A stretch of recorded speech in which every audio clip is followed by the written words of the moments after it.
Everyone mentioned today is innocent until proven guilty in a court of law, and everything I discuss here is theory until proven fact, even if it is.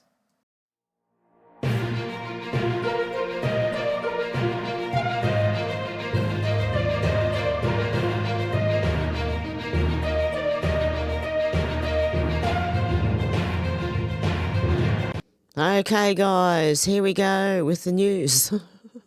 Okay, I promised I would read this, and I will. Litecoin bull, the news before the news, said hidden enslavement. Here we are, D-Day, and our predictions are yet again coming true. Yes. In 1913, they said the income tax was temporary, a tiny rate, only for the rich, a patriotic duty. They lied. What began as 7% became 77% in 5 years. War was the excuse, control was the goal. The temporary tax mutated into a permanent pipeline feeding machine that bleeds every citizen dry. They called it fairness. It was theft legalised by the 16th Amendment, passed the same year the Federal Reserve was born. Coincidence? Never. The Constitution once blocked federal taxation without apportionment. They rewrote it, not to fund freedom, but to enslave it. The Fed prints debt. The IRS collects tribute. And the people? Programmed to believe their chains are patriotic. By 1983, Reagan's own Grace Commission exposed the fraud. 100% of income tax revenue goes to pay the interest on the national debt and federal transfer payments. Not 1 cent funds roads, schools or defence. The truth? Your taxes don't sustain America. They sustain the bankers who own it. Every paycheck, every deduction, every April the 15th is a ritual of submission. They tell you it's for the common good, yet the money vanishes into the void of debt controlled by private central banks.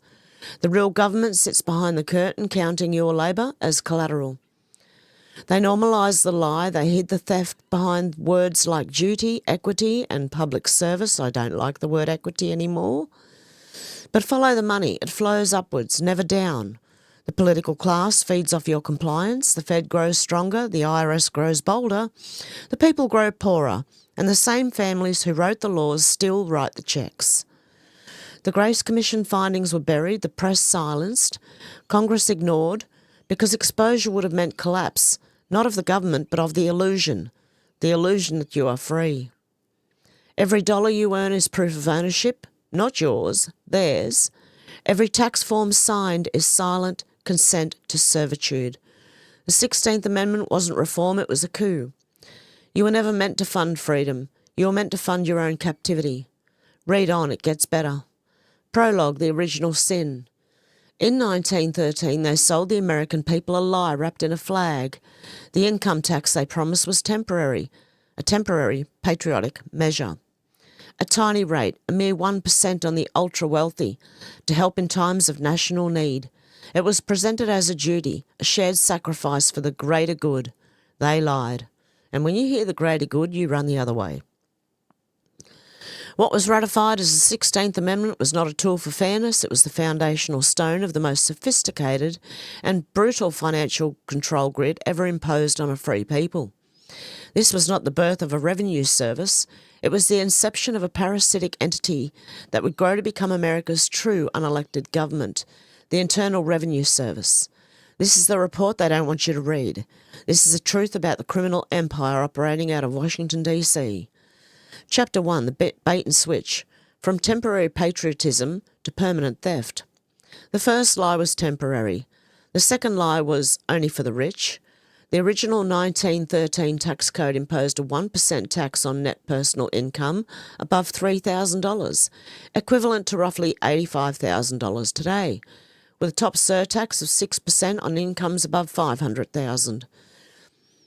This affected less than 1% of the population. The politicians swore it would never touch the average working man. Then came the machine's true catalyst, war. World War I provided the perfect cover for the power grab. The top marginal rate didn't just increase, it exploded, reaching 77% by 1918. The temporary measure, fueled by the emergency of war, never receded. It simply mutated, embedding itself like a virus into the American body politic. The precedent was set. The government could now directly reach into the pocket of every citizen, and that power, once granted, would only ever expand. The fear and patriotism of war were the Trojan horse that allowed this instrument of control to permanently breach the walls of American liberty. Chapter 2, the weaponization of complexity, a labyrinth designed for your failure. The IRS code is not a law, it's a weapon of mass intimidation and confusion.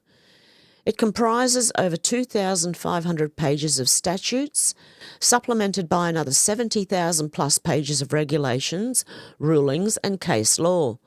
This is not an accident, it's by design. The trap of ignorance. No single human being, not even the most brilliant tax attorneys, understands the entire tax code.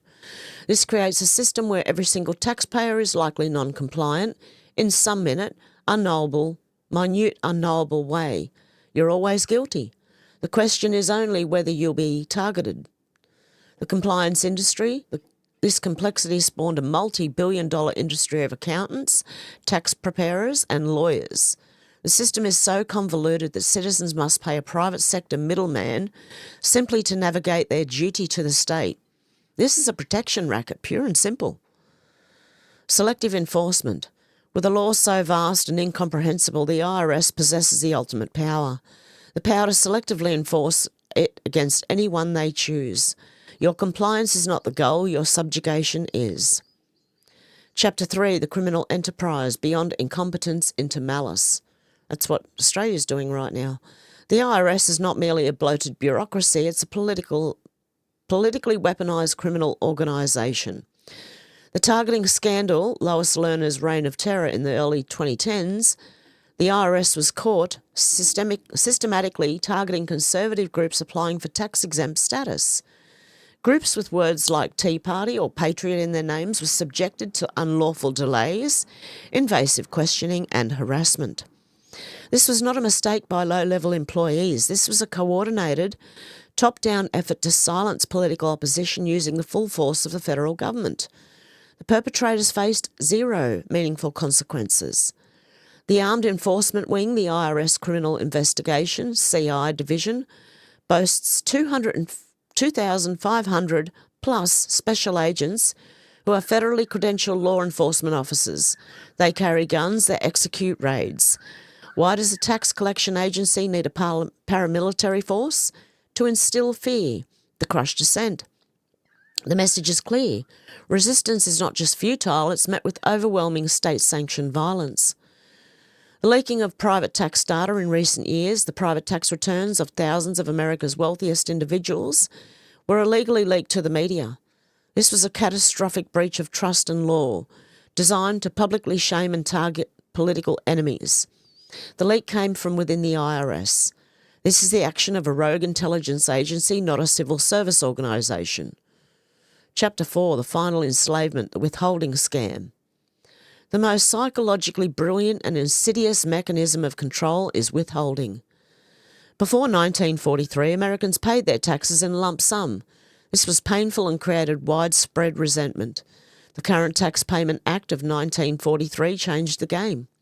It mandated that employers deduct taxes directly from workers' paychecks before they even receive them. This was a masterstroke of social engineering. The illusion of painlessness by taking the money up front. The government numbs the citizen to the true cost of its extortion.